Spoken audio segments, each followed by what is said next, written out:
겠습니다. 또 내가 하늘이 열린 것을 보니 보라, 백마와 그것을 탄 자가 있으니 그 이름은 충신과 진실이라. 그가 공의로 심판하며 싸우더라. 그 눈은 불꽃 같고 그 머리에는 많은 관들이 있고 또 이름 쓴 것 하나가 있으니 자기밖에 아는 자가 없고, 또 그가 피 뿌린 옷을 입었는데 그 이름은 하나님의 말씀이라 칭하더라. 하늘에 있는 군대들이 희고 깨끗한 세마포 옷을 입고 백마를 타고 그를 따르더라. 그의 입에서 예리한 검이 나오니 그것으로 만국을 치겠고 친히 그들을 철장으로 다스리며 또 친히 하나님 곧 전능하신 이의 맹렬한 진노의 포도주 틀을 밟겠고 그 옷과 그 다리에 이름을 쓴 것이 있으니 만왕의 왕이요 만주의 주라 하였더라. 아멘.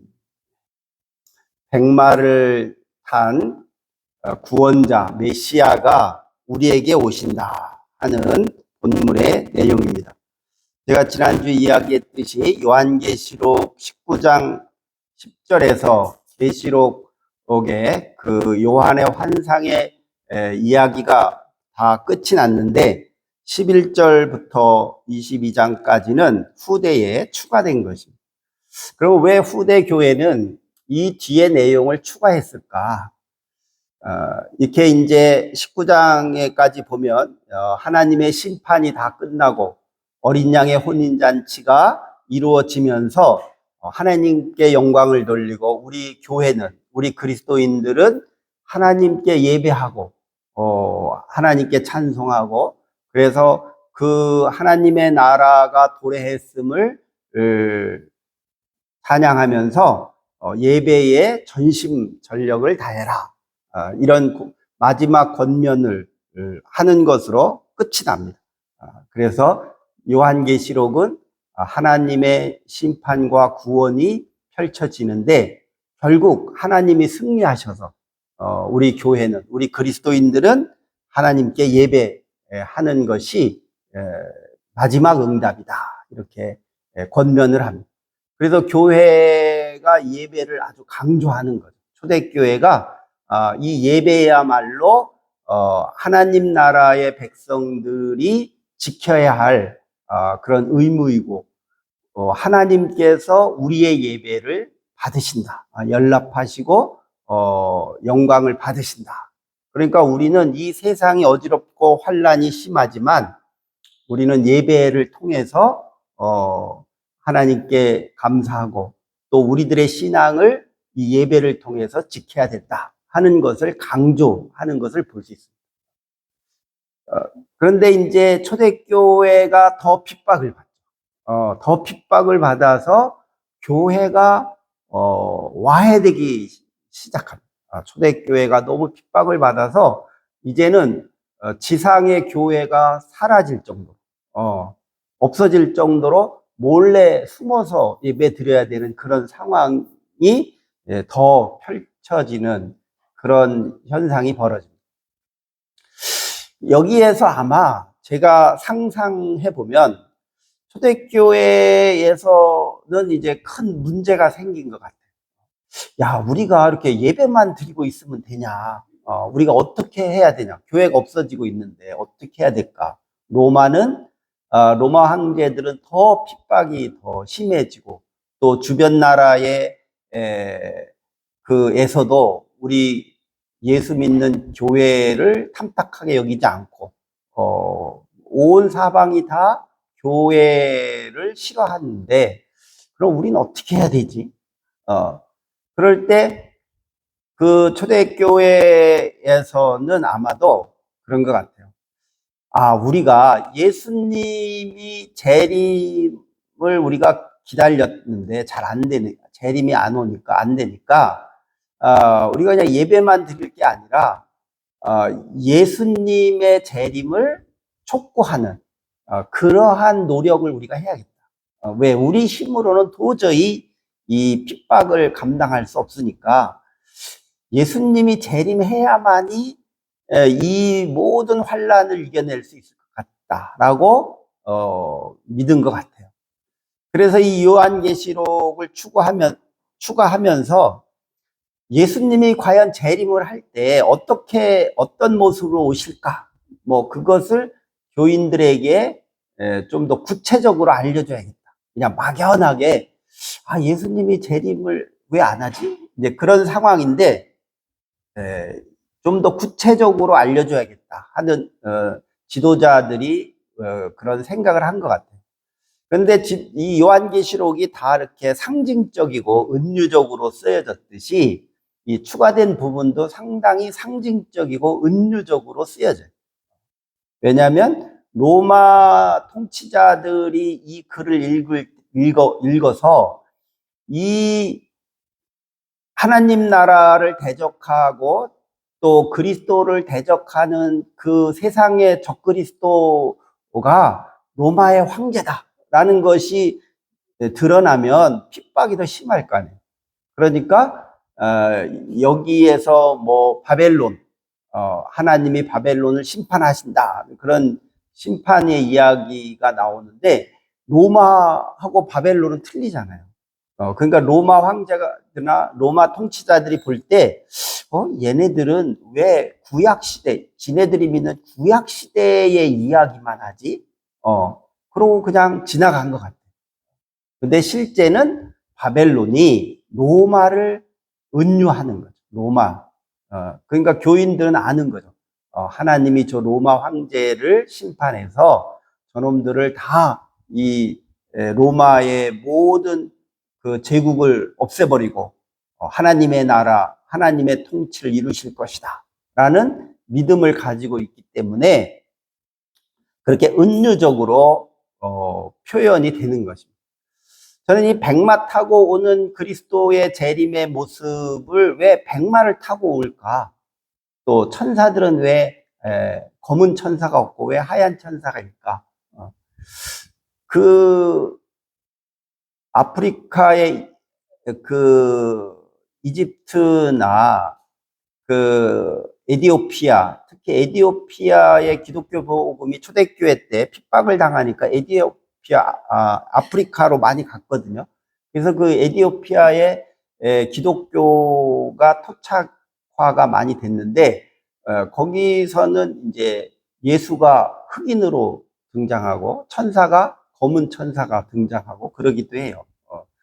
그래서 이제 이 천사가 하얗다라는 개념, 이런 개념이 나중에 이 유럽 중심의 기독교가 되면서 유럽인들은 피부가 하얗잖아요. 그러니까 유럽 중심의 기독교가 되면서 이걸 또 강조를 많이 하죠. 그래서 천사나 또 하나님은 흰옷을 입고 오신다. 흰옷을 입으셨다. 그렇게 얘기를 해요. 그런데 고대 학자들이 연구를 해보면 피부 때문에 뭐 흰옷을 강조하고 백마를 하얀 것을 강조했다고 보기는 어려워. 피부 때문에. 왜냐면 그 팔레스틴 지방에 있는 사람들도 이 검거든요. 피부가 다 좀 이렇게 황색이지만 좀 검은 편이고 아프리카 사람들은 이제 검은 피부가 더 짙죠. 그러니까 하나님을 꼭 하얗게 묘사할 필요가 없거든요. 그런데 이제 일부 고고 학자들이 연구를 해보니까 이 밝고 하얗고 환하고 이런 것은 상당히 그 신앙적인 그 신앙관과 연결이 되는데 많은 저 동쪽에서 이렇게 이주해온 사람들의 신앙의 패턴들을 보면 이 사람들이 대체적으로 밝은 것을 선호하는 거예요. 밝은 거. 어두움과 밝음. 이거를 이렇게 대조시키는 거예요. 그래서, 그 헬라, 그리스와 로마의 헬라 제국의 문화가 있는데 그 헬라 시대의 사람들이 선하고 악한 것을 희고 검은 것으로 상징해요. 선한 것은 희고 악한 것은 검다. 이렇게 헬라 사람들이 상징화를 시켜요. 그래서 천국은 환하고 지옥은 어둡다. 이렇게 이야기를 하는 거예요. 근데 제가 보기에 이 동쪽에서 온 일부의 종족들의 그 사람들이 밝음을 되게 추구하고 그런 신앙관을 가지고 있는데, 그리고 이스라엘의 그 제사 지내는 풍습이나 이런 것들을 보면, 우리 고조선, 당군 자손의 고조선의 그 형식과 비슷한 게 많아요. 이게 특히 밝은 것을 추구하는 신앙관이 비슷해요. 그래서 한국인들은 흰옷을 좋아하잖아요. 흰옷. 그래서 선교사들이 한국에 와서 선교하면서 보고 느낀 점이, 왜 한국 사람들은 고위 관리층 이런 사람들은 뭐 이렇게 알록달록한 옷을 입는데 평민들은 왜 이렇게 다 하얀 옷만 입을까? 그게 이해가 안 가.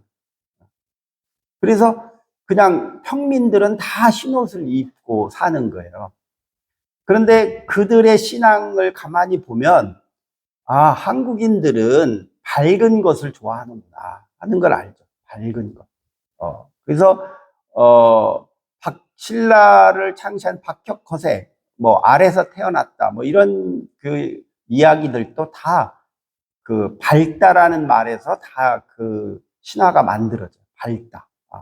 그래서 성이 박씨도 사실은 발씨예요. 발씨. 그러니까 밝은 것을 신앙으로 갖는 자들의 종족들이 박씨가 돼요. 그래서 이 밝다라고 하는 것이 되게 강조가 되는데, 그 히브리 사람들, 구약의 히브리 사람들이 이 밝은 것을 되게 강조를 하고, 또 초대교회도 이렇게 밝은 것을 강조합니다.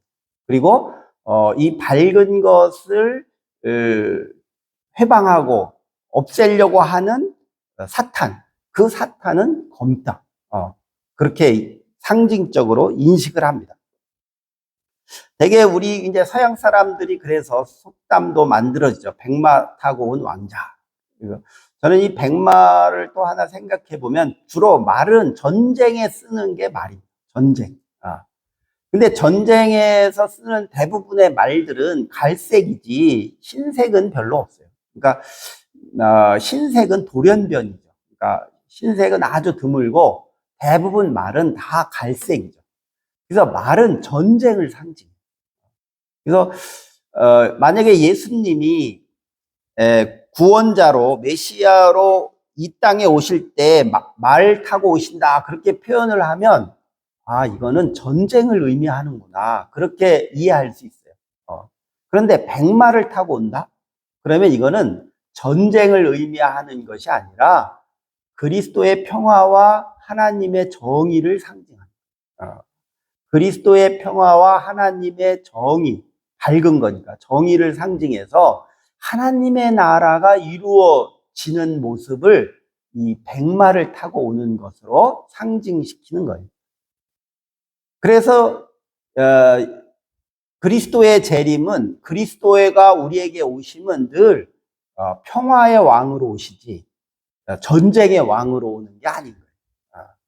그래서 임마누엘, 하나님이 우리와 함께 계시다, 또 예수님이 탄생하는 모습이나 예루살렘 입성하는 모습, 할렐루야, 호산나 호산나 찬양하는 그러한 이야기들, 이런 것들이 다 하나님의 의로우심, 정의와 또 그리스도의 사랑, 이런 것들로 오시지 막 전쟁하고 죽이고 막 폭력을 쓰고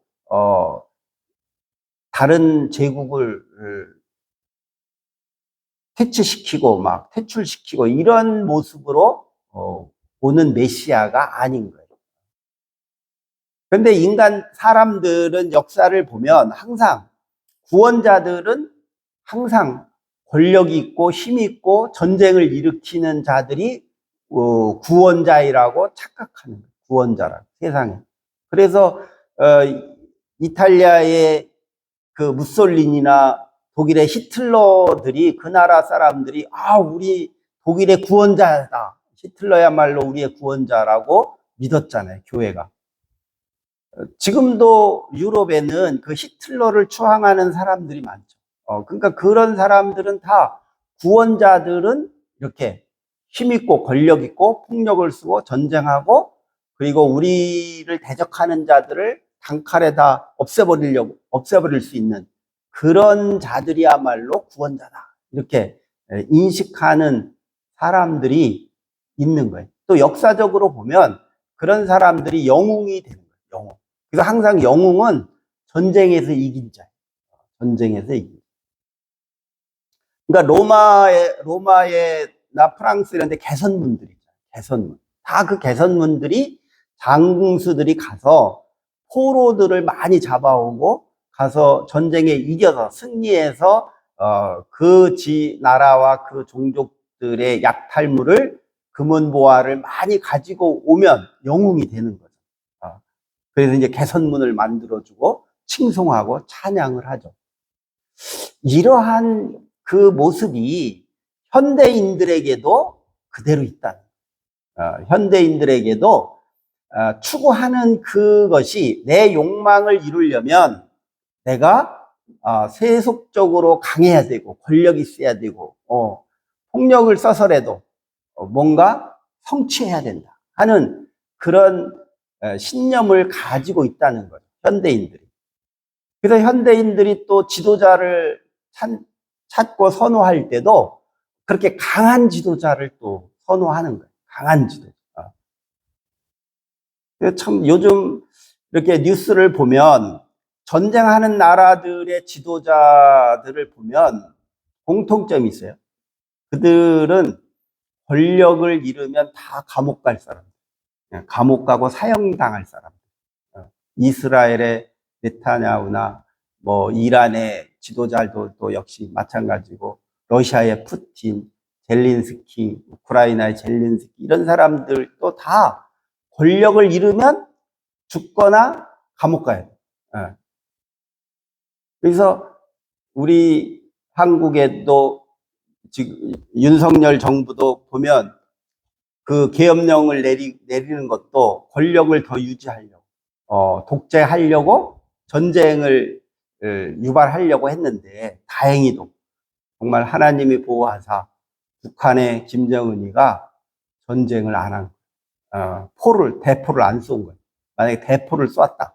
그러면 옳거니 잘 됐다 하고 막 대포를 쓰고 계엄령을 선포해서 국회를 해산하고 독재하려고 계획을 다 세워놓고 했는데 북한에서 대포를 안 쏘는 거예요. 드론을 보내고 막 그래도 대포를 안 쏴요. 국경선에다가 막 군사훈련하고 포격훈련을 연평도에서 해도 대포를 안 쏘는 거예요.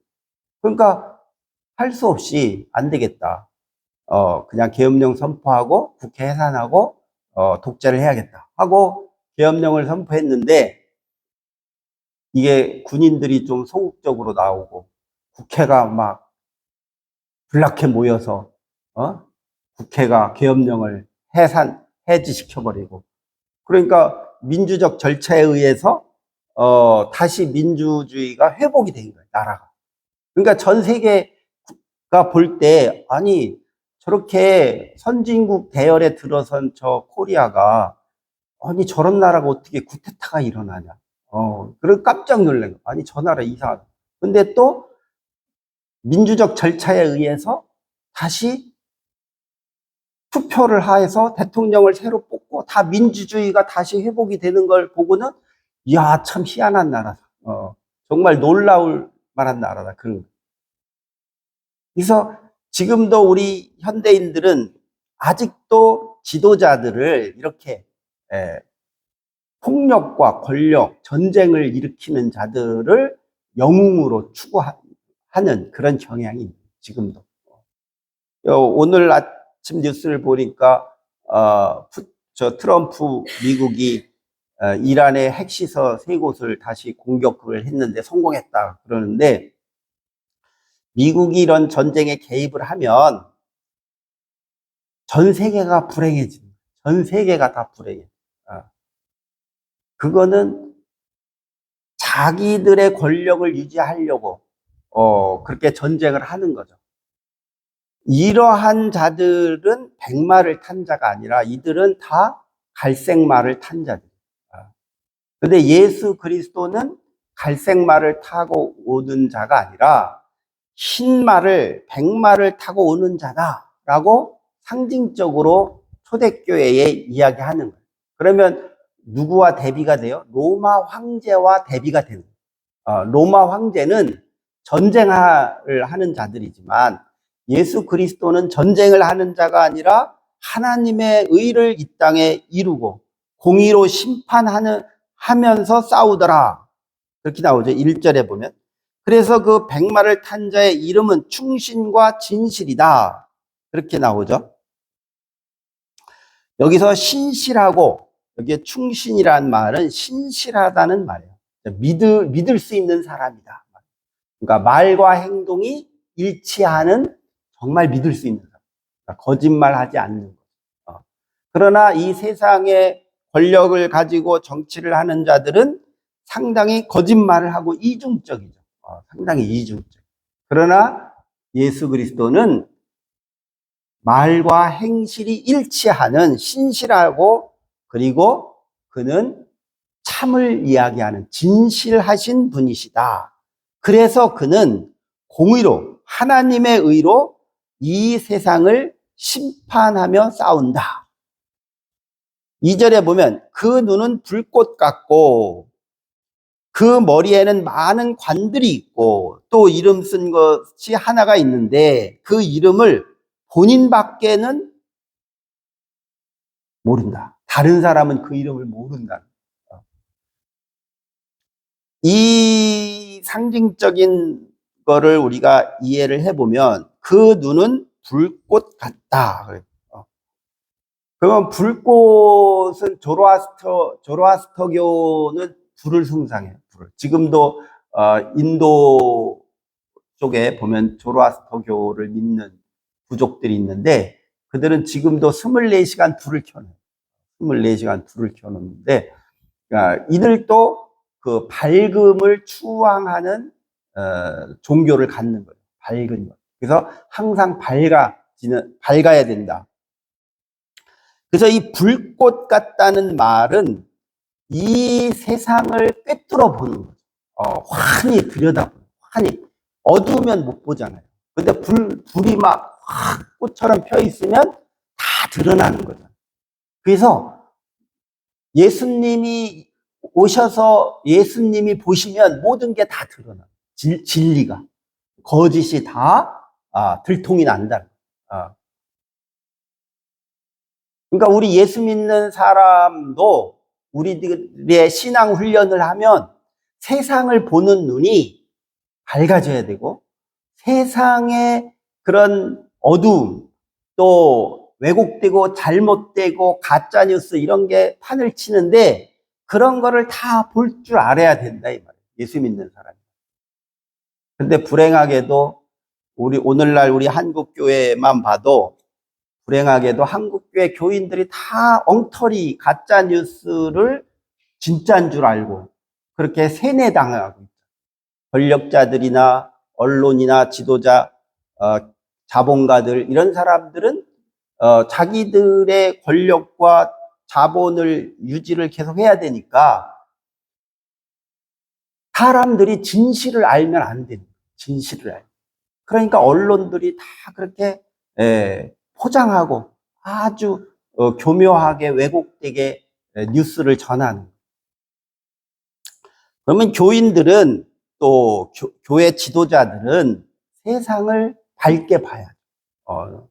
눈에 불꽃이 있어서 모든 것을 다 꿰뚫어 보고 거짓과 참을 분별해낼 수 있는 그런 눈을 가져야 그 사람이 지도자가 될 수 있고 신앙이 성숙해질 수 있는 거예요.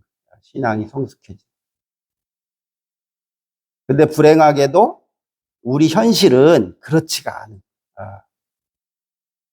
제가 몇 달 전에 서울에 가서 몇십 년 아는 친구, 옛날 검정고시 공부할 때 같이 공부했던 그 친구 목사를 만났는데 어저께 뉴스에서 그거죠. 성관이의 연수원에 중국 사람들이 들어왔는데, 뭐, 그 사람들을 미국 CIA가 잡아서 홍콩으로 데리고 갔고, 막 그 뉴스가 막 나왔잖아요. 우리가 이렇게 보면, 저런 황당한 뉴스가 왜 나오지? 저거, 가짜 뉴스구나. 그렇게 알 수 있잖아요. 근데 많은 한국 교회의 그리스도인들이 그 뉴스를 듣고 한 7, 80%의 교인들이 저거 진짠가 보다. 막, 중국이 저렇게 우리 선거 제도에 개입을 하고 있나? 막, 우리 선거가 다 저렇게 엉터리인가? 막, 이렇게 의심을 그런 뉴스를 들으면서 하는 거예요. 근데 그 목사도 나보고 그게 진짜라는 거예요. 야, 그거 가짜 뉴스야. 그게 왜 가짜뉴스야? 진짜지. 그런, 그러니까, 이렇게 세상을 밝게 보지 못하는 한다는 것은 그만큼 우리가 이 세상의 권력이나 세상의 것들에 의해서 세뇌당해요. 머리가 세뇌당해요. 그래서 세상을 바르게 볼 수가 없다. 여기 메시아의 머리에는 많은 관들이 있고, 그런 말이죠. 메시아는 머리에 많은 관들이 있다. 그 관은 뭐예요? 영화로운 것이고, 그 사람을 칭송하는 것이고, 그 사람의 신분을 드러내는 거잖아요. 모자라는 게 신분을 드러내고, 그 사람의 위상을 밝히는 것들인데, 거기에 머리에 쓴 그 많은 관들은 하나님의 구원의 역사를 상징하는 거예요. 하나님의 구원의 역사가 많은 역사를 통해서 하나님께서 이렇게 하나님의 의로움을 이루신 그 공적을 우리가 하나님을 찬양하는 거예요. 그래서 하나님이 우리에게 이렇게 많은 구원을 역사하신 그 공적을 상징적으로 보여주는 거예요.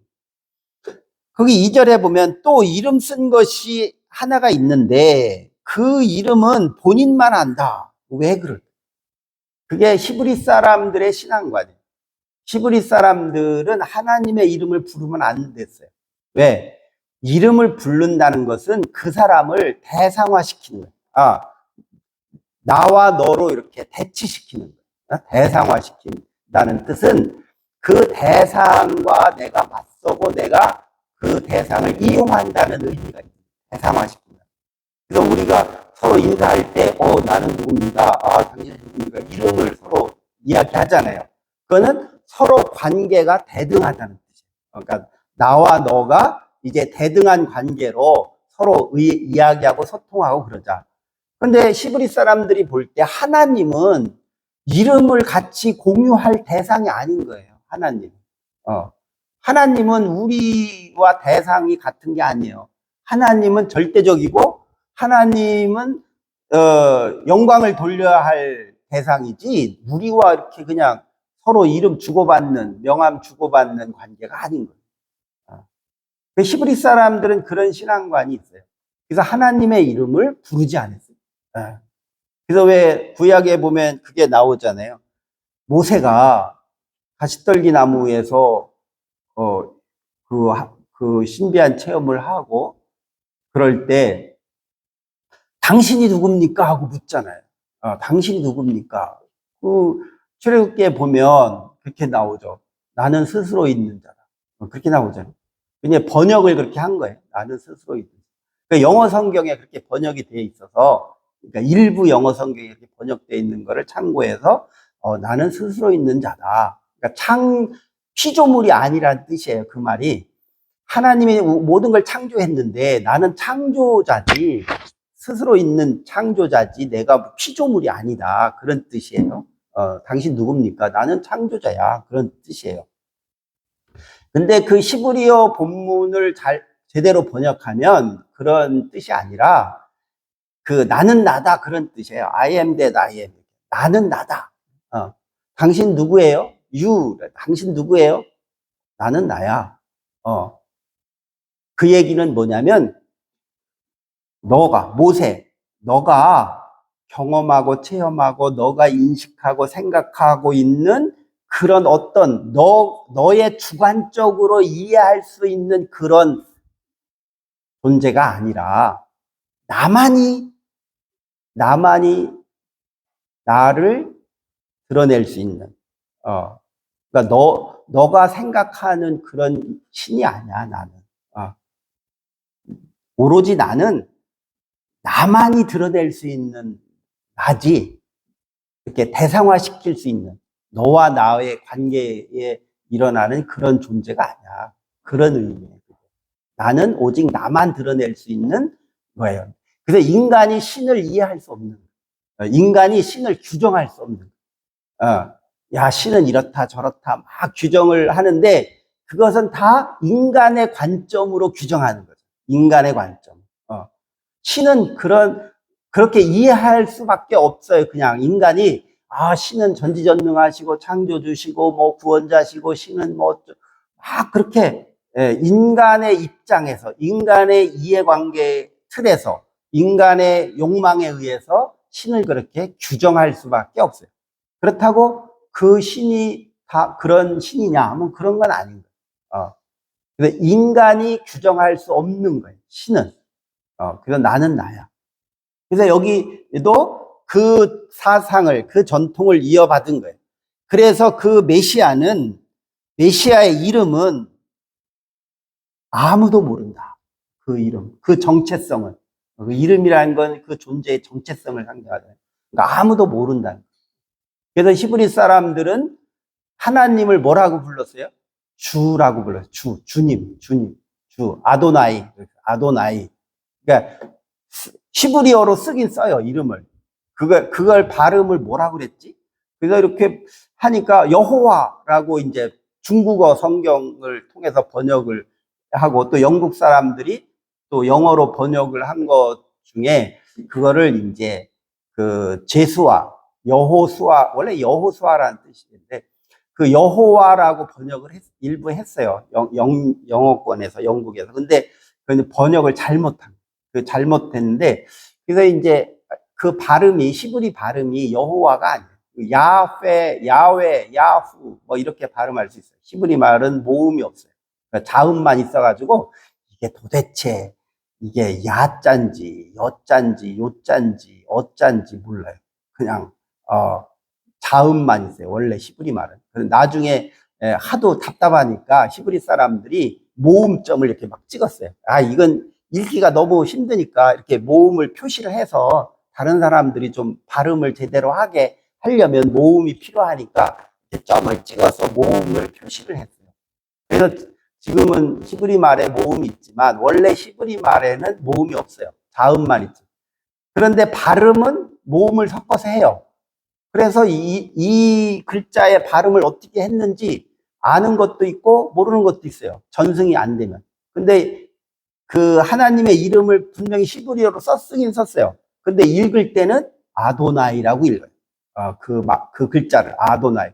그게 주님이라는 뜻이에요. 주인 주자. 근데 이제 학자들이 발음을 히브리 글자에 모음이 없으니까 이게 도대체 발음이 뭐지 하고 막 연구를 하다가 합의 본 게 야훼라고 하자. 야훼라고 하자. 근데 그 고고학자들이 그 토판 같은 거 비성문 막 그 아프리카나 이런 데서 발굴을 할 때 BC 3000년 전인가 그때 비문 그런데 신의 이름 뭐 그런 걸 뭐 이름이 이건 분명히 이름인데 그런 거 한 그 토판 발음을 번역을 해봤는데 그게 야후라는 단어가 있어요. 야후. 그럼 이게 그들이 신을 야후라고 한 것 같다. 그래서 야후. 그래서 이 사람들은 그 여호와 하나님 이름을 야후라고 발음했구나. 그렇게 이제 추측을 해요. 근데 지금 영어권이나 현대는 야훼라고 하죠. 그래서 성경에 보면 여호와는 이제 발음이 잘못된 거니까 그거는 안 쓰고 야훼라고 쓰는데 이렇게 이름을 자기밖에 아는 자가 없다. 자기밖에 아는 자가 없다. 그러니까 나는 너희들에 의해서 대상화되거나 규정되는 존재가 아니다. 그런 뜻입니다. 그래서 3절에 보면 그 메시아는 어떤 존재냐? 피 뿌린 옷을 입었는데, 피 뿌린 옷. 이거 제사장들이 제사 지낼 때 피가 튀기죠. 양을 잡으려면. 그래서 제사장들의 옷에는 피가 묻어요. 그래서 예수님이 십자가에 못 박혀 죽으신 그 사건도 어린 양에 비유해서 보혈의 피로 상징되는 거잖아요. 그래서 이 피 뿌린 그러한 것은 바로 예배하고 제사하는 것을 상징하는 거예요. 그래서 그 메시아는 피 뿌린 옷을 입었다. 피 뿌린 옷. 즉 하나님과 신과 교통하고 소통하고 우리 인간들의 죄를 대속해주고 인간들의 기도를 들어주는 그런 중재자이시다라고 볼 수가 있어요. 그런데 그 메시아의 이름은 하나님의 말씀이다. 하나님, 그 이름이. 이것도 참 의미가 많아요. 여기서 헬라어로 로고스라고 하는데 이 하나님의 말씀이라고 하는 이 로고스, 요한복음 1장에 나와 있는 이 로고스, 하나님 예수 그리스도는 로고스이시다라고 나오잖아요. 여기서는 그 메시아, 그리스도의 이름이 말씀이다. 근데 이 말씀이란 뜻은 단순히 소리, 우리가 말하는, 제가 이렇게 설교할 때 이야기하는 소리, 그냥 귀로 들을 수 있는 그 소리라는 의미가 아니에요, 로고스. 그래서 요한복음에는 로고스를 생명이라고 그러죠. 생명이고 길이요 진리요 생명이다. 로고스. 그렇게 말했잖아요. 그래서 이 말씀이라고 하는 것은 단순히 인간의 언어만이 아니라 그 언어와 일치되는 행위까지 포함된 말이에요. 그 행위까지 포함된 말이에요. 그래서 이 로고스라는 뜻이 단순히 어휘라는 뜻만이 아니라 생명이 살아있는 그 모습이 로고스예요. 생명이 살아있는 상태가 로고스예요. 그래서 이 메시아는 하나님의 말씀이란 말은 그 이름은 생명을 살리는 생명자예요. 생명자. 구원자라는 뜻이에요. 구원자. 하나님의 말씀이라는 뜻은 구원자라는 뜻이에요. 이렇게 제가 16절까지 읽었지만 13절까지 보면 이 백마를 타고 오는 메시아는 바로 이런 메시아다. 그러니까 이 교회는 절망하지 말고 주님이 반드시 온다는 것을 포기하지 마라. 예수님의 재림을 포기하지 마라. 왜? 많은 사람들이 포기하니까. 포기하지 마라. 그 주님은 백마를 타고 오신다.